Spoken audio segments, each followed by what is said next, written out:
and those who are our biological ancestors. Trinity University is situated on the grounds of what is known as Yanaguana, water spirit, the traditional homelands and territories of the Payaya Ecuador. I'm just so delighted to be back. It's been about 13 years, I think, since the last workshop, 2009, when Amelia said, Evening. Okay. You can do louder than that. Good evening. Good evening. That's what I like to see. What a wonderful congregation you all are. Thank you, Jocelyn, and thank you so much, Sandra, for having me. I can't tell you what it's meant to be here this week. We were in Paris, I think, last when we saw each other, and you mentioned this wonderful place, and it's been Paris. So, I'll read some new poems. I've been writing these letters to mostly friends, but fellow writers, and this is one of them. It's called Uptown Letter to Colson Whitehead on his return to a scorching city. All last spring, the sirens from ambulances drowned out most other sounds. But today I saw a man carrying his music on his back along Cathedral Parkway. There's a nothing with a name and the nothing without, and you and I know they are one, but not the same. I'll take my little ticket, a chit, and claim my little bit from the coat check called the cosmos. There's no way to be awake all the time, despite what the TV say. I cast my voice like a sail upon the water, a boat made of newspaper, origami, just so. Yesterday can be a hat, a cone filled with magic, or milk the magician makes disappear into thin air like a bunny or a belly. What beasts we were. What quieted creatures, 2 by 2 by 4 by 16, 19, marched off the ark, walking in chains toward a land promised. It is here I learned to sing in a cage, not a cafe. My church, a bodega with its calico cat that manages to sleep through the holdup. Black and white and gray, it rests, if not easy, then late. What else is there to say? Let's fill our brindled arms with a last-minute list. Lemon and melon, flowers and flour, bacon and baking soda, chicken and chitlin, things you can sift, and others you must burn.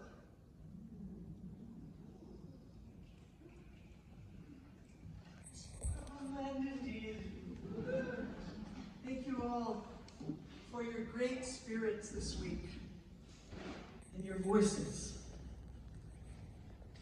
Beautiful Gaza. The people who live there made it feel like home. They planted strawberries, weeded the fields, carried little backpacks to school. You like to go places? So did they, but they couldn't. They could go to the next town or camp if they were lucky. Sometimes they blew up balloons or cooked outside on open fires like a party. There are many kinds of lucky. Once I saw a video, Beautiful Gaza, My Home, narrated by a young girl. I think TV stations might play that video every day now. They owe this to 40,000 people. Once, in days that felt more free, we traveled from the Egyptian border up through Gaza on a public bus. We had passports, we could go places. The bus rattled mightily. You lay in the far back seat with malaria, sweat pooling on your forehead, a bandana tied around your nose and mouth. This was before everyone had masks. Women and men who didn't know you stooped to offer water, wipe your brow. This is what I remember of Gaza. Beautiful fields. The people wiped your brow.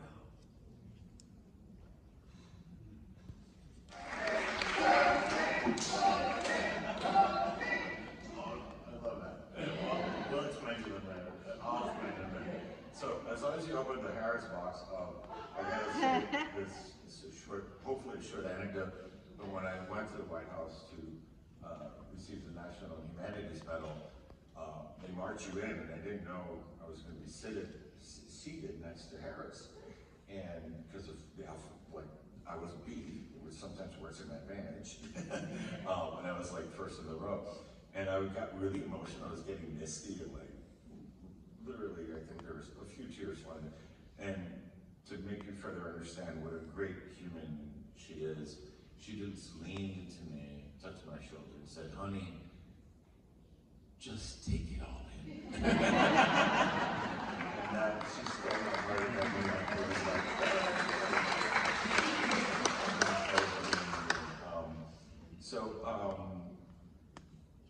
Of course, I want to give my thanks to my students, and the whole idea of they're calling me Coach Rick, which is my alter ego as a big guy who never could play sports. So I make my students call me Rick, Coach, and Rick, which is my favorite nickname.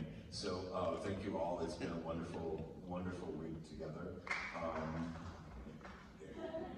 Yeah, all right. Anyway, all aside of that, I think we may know that I've been with Macondo not quite 30 years, because I'm not that old, but pretty close.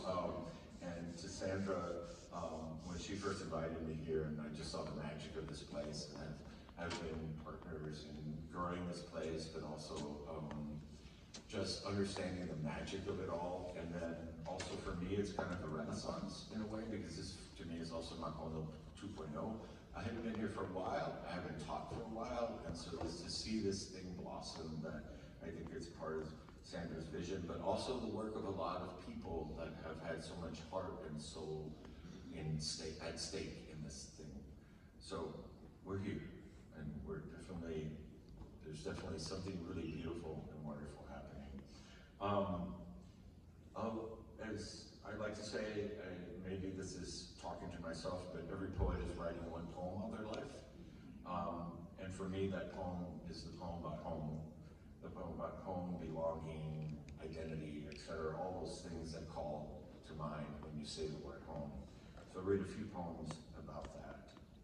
This first poem was when I returned to Miami after an absence of about 8 years, wanting to go back home. And it speaks to the adage of you can't go back home, not in the ways you think you can, but in other ways that surprise you.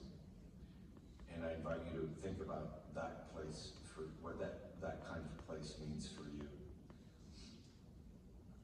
Looking for the Gulf Motel, Marco Island, Florida. There should be nothing here I don't remember. The Gulf Motel with memory lampposts and ship's wheel in the lobby should still be rising out of the sand like a cake decoration.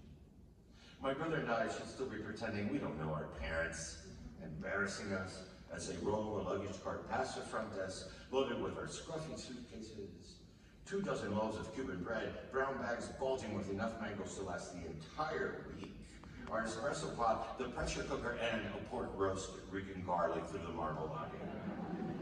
All because we can't afford to eat out, mijo, not even on vacation. Only 2 hours from my home in Miami, but far enough away to be thrilled by the wider sands on the west coast of Florida, where I should still be, for the first time, watching the sunset instead of rise over the ocean. There should be nothing here I don't remember. My mother should still be in the kitchenette of the Gulf Motel, her daisy sandals from Kmart still squeaking across the linoleum, still gorgeous in her teal swimsuit and amber earrings, stirring in the pot of arroz con pollo, adding sprinkles of onion powder and dollops of tomato sauce. My father should still be in a terry cloth jacket, smoking, clinking a glass of amber whiskey in the sunset at the golf motel, watching us dive into the pool, two boys he'll never see grow into men, who will be proud of him. There should be nothing here I don't remember. My brother and I should still be playing parcheesi. My father should still be alive, slow dancing with my mother on the sliding glass balcony of the golf motel. No music, only the waves keeping time. A song only their minds hear, 10,000 nights back to their life in Cuba. My mother's face should still be resting against his bare chest, like the moon resting on the sea. And the stars should still be turning around them. There should be nothing here I don't remember.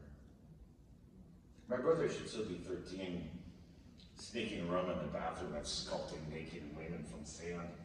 And I should still be 8 years old, dazzled by seashells and how many seconds I can hold my breath underwater. But I'm not. I'm 38, driving up Collier Boulevard, looking for the golf motel, for everything that should still be, but isn't. I want to blame the condos, their shadows for ruining the beach in my past. I want to chase the snowbirds away with their tacky mansions and yachts. I want to turn the golf courses back into mangroves. I want to find the golf motel exactly as it was and pretend for a moment. Nothing lost is lost.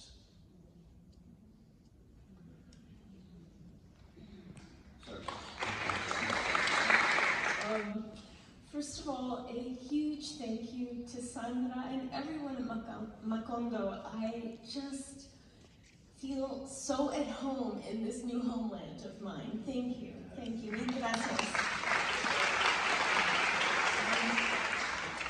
I'd also like to dedicate this reading to the Cultivating Chaos Workshop. Yeah. A group of exceptional, talented, game, fearless writers. Keep an eye on them. Will you all stand, by the way? Are you all sitting together here?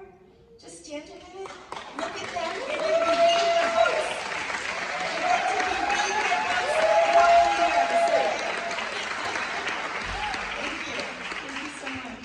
So, I'm going to read from the latest book, Vanishing Maps, which is a follow-up to my very first novel, Dreaming in Cuba from 1992. I had no intention of doing any kind of follow-up. In fact, that book ends on this somewhat ambiguous note of the matriarch, Celia Delpino, walking into the sea, and over the years people say, what happened to her? Did she survive? Did she get picked up by the Coast Guard? What happened? And if someone had really forced me to answer, I would have said, I think she's a goner. But lo and behold, she's alive in Vanishing Maps, and there's a lot of cousins, a lot of people. It's a big, diasporic novel that goes everywhere, ends up in Berlin.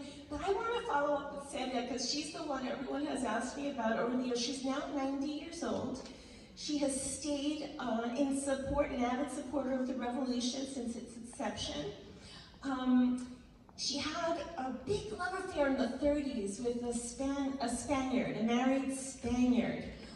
They're both now in their 90s, and now that his wife has died, he's going after Celia and has invited her off the island for the first time in her 90 years.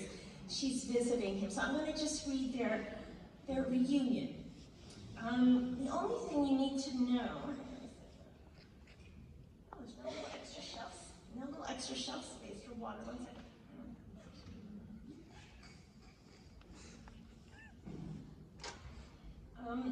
I'll be reading, there's some García Lorca poetry that kind of wends its way through this section.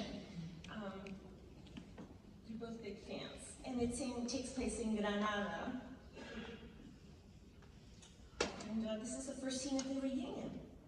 Serie del Pino, in which the lovers meet in Granada after 66 years. Celia spotted him first. He was wearing a bone-collared suit and leaning loosely on his cane as if it were decorative, a bit of foppery. A spray of red carnations floated luminously from his grasp.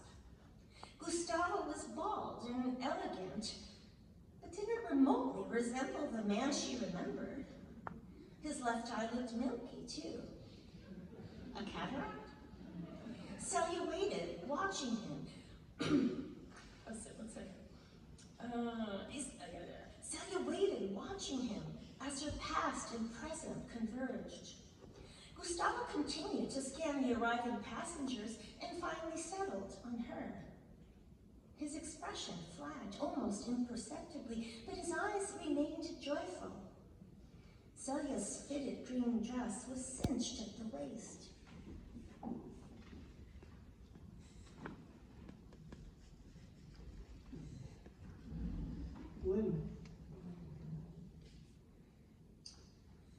Well, gracias, Sandra, for being insistent. It took me a long road to get here, but I'm very grateful for the invitation, and it has filled my heart with an incredible amount of optimism, you know. I really want to thank Norma in particular as well, and the cast of people that, you know, that she's worked with that are an organizational dream.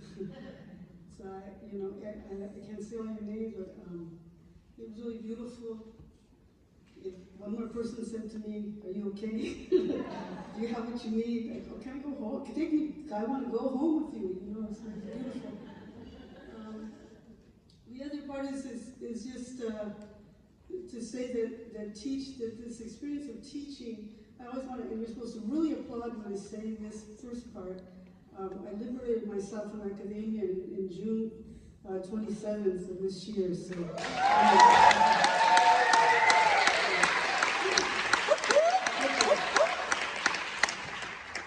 with all due respect to my colleagues who are still doing that good work, I know it's really, really hard work, and I respect you for doing that counter message, you know, against what is now just the complete corporatization of the academy. I am really, really sad about that fact. But I honor you guys for hanging in there. So I want to say that that's one reason I said yes to come, because I was always teaching so much. And so somehow I was able to come to Macondo this time because I didn't have to go back and teach in September. And so it was really clean, you know, it was really beautiful. It was like open-hearted. I could be so open because I'm going, God, I got these people for 4 days, and they met me at every single step of the way. It was really phenomenal for me because, you know, I think at my age, I don't have any time to waste. And I just, my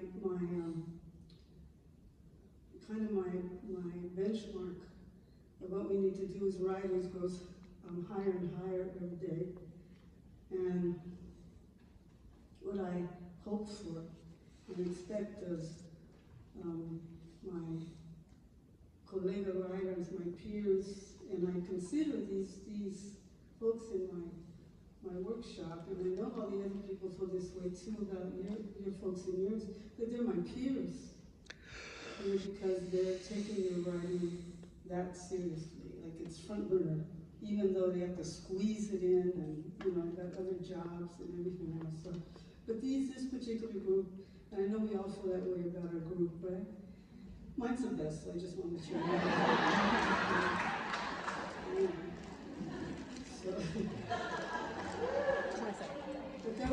risk in it. It was a lot of risk, and I promised them it was going to be risky, and they just showed up. And anyway, I thank you guys. I see most of you back there. It's so reciprocal, so reciprocal. So the thank yous go back and forth. There is nothing else. I was really at loss of what to read because I kept saying to them, you know, you gotta let it be like, you just gotta just let it be a mess. You know, just do a mess first. Let it be a mess, and you figure out labor structure, and you do all of that. So I was gonna bring a mess, but I chickened out. So I'm not gonna bring a mess. But this was at one time a mess. So I'm going to read from Native Country of the Heart. It came out some time ago, but a lot of people don't know it exists. And so what I want to say about it is it's a memoir, but it's a portrait of a relationship. So it's a portrait of a relationship between my mother and me. My mother passed of Alzheimer's in 2005. And it took me over 10 years to work on the writing of this book. A lot of things came in between it. But in looking at the intimacy of the loss of her memory and watching that intimacy, which many of us are experiencing now, you know, and of people who have passed on, in the intimacy of that moment, it kept arising for me that her amnesia was also very, very reminiscent or reminding me constantly of cultural amnesia, and particularly for Rasa, how we were supposed to forget who we are. And my original title was, If We Forget Ourselves, Who Will Be Left to Remember Us? But I came on Native Country of the Heart at the very, very end, like it's the second to the last piece in the book, because I also have been thinking for a long time about how we have been denied our histories, particularly, well, below the border, but also above the border, of course. And so part of the thing about Las Maestras Center for Chicana Indigenous Thought is also that we have the right to remember. Also in our mestizaje, that we're also indigenous peoples. And the vast majority of Mexicanos, the nation state of Mexico and Mexican American in the United States, or even majority indígena. But we were asked to forget that. And I feel like it is only in that return, I'm not talking about anything stupid, like appropriation, or any of those silly things. I'm talking about that inside of us, and I will read in a minute, that our bodies remember, and there's things we know more than we know we know. And without that, without conjuring that knowledge, we're dead in the water, you know. So, anyway, so this really, the book goes into really talking. I grew up a block and a half from the San Gabriel Mission. It was the site of Holy Terry, and actually Catholic school was as well. But also, so I really had to go home. I thought I would go home in that way. I appreciate, what you were saying, which is that the going home, so San Gabriel was one place that I wanted to return to, but the project was to also go home to the origins of that place in California. I write about California now. So enough said. I'm just going to read two pieces. It's a prologue, Losing Me. She knows it. And into the dark firmament of that silence, Elvira, the braver of us, has ventured. I can lie and continue on without her, or tell her the truth, and what? My Echo Park apartment had been thoroughly vacated except for an overnight bag. It was my father's birthday, and I called my mother to let her know that I would be arriving in the late afternoon for the family barbecue. For nearly 3 years, I had been spending less and less time with my familia, and more time in the lesbian life of Los Angeles, Silver Lake, Hollywood, Venice Beach, Echo Park. I can't tell you, Mom. You won't accept it. I immediately detect the rising bitterness in her voice, which I understand as fear. What could it be? I've been through everything with you already. And she had. We both could run through the list of my transgressions since I started.